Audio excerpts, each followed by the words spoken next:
শীতকাল আসলেই কিন্তু পিঠা পুলি খাওয়ার ধুম লেগে যায়। আর পৌষ সংক্রান্তি আমাদের হিন্দুদের অনেক বড় একটা উৎসব। এই দিনে নানান ধরনের পিঠা বানানো হয়, নানান ধরনের পিঠা, পায়েস, আরও নানান জিনিস বানিয়ে পূজা দেওয়া হয়। সেগুলো নিয়েই থাকছে আজকে ছোট্ট একটি ব্লগ। হ্যালো সবাইকে, কেমন আছেন? আশা করি সবাই ভালো আছে।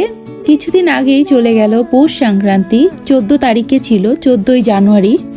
যেহেতু আমার অফিস থাকে সেই জন্য আমি অফিস বন্ধ দিতে পারিনি, একটু কাজ ছিল বলে অফিসে গিয়েছিলাম। সকালবেলা উঠে অফিসে যেয়ে সবার সাথে গল্প টল্প করছিলাম, পৌষ সংক্রান্তি আর পুরান ঢাকার সাকরাইন নিয়ে সবাই কথা বলছিলাম।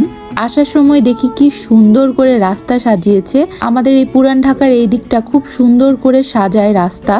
আর আসলে পৌষ সংক্রান্তির জন্য সাজায়নি, হয়তো বা কোনো বিয়ের জন্য সাজিয়েছে। আমি ওইটা দেখতে দেখতে আসছিলাম।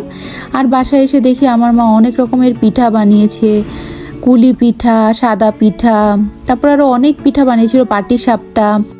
সাদা পিঠা মানে হচ্ছে, আমি চিতই পিঠার কথা বলছি, চিতই পিঠা, আরও কিছু কিছু পিঠা বানিয়েছিল, ভাপকুলি। আসলে আমাদের খাওয়ার পরে আমরা ভিডিও করেছিলাম তো, তাই ভিডিওটা বেশি ভালো লাগছে না।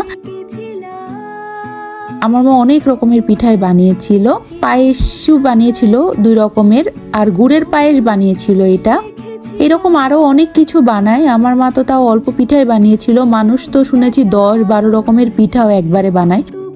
আমি যেহেতু ছিলাম না, আমার মা এগুলো দিয়ে পূজা দিয়েছিল। আর আমরা খাওয়া দাওয়ার পরে ভিডিও করেছিলাম, না হলে সবকিছু আরো সুন্দর করে দেখাতে পারতাম।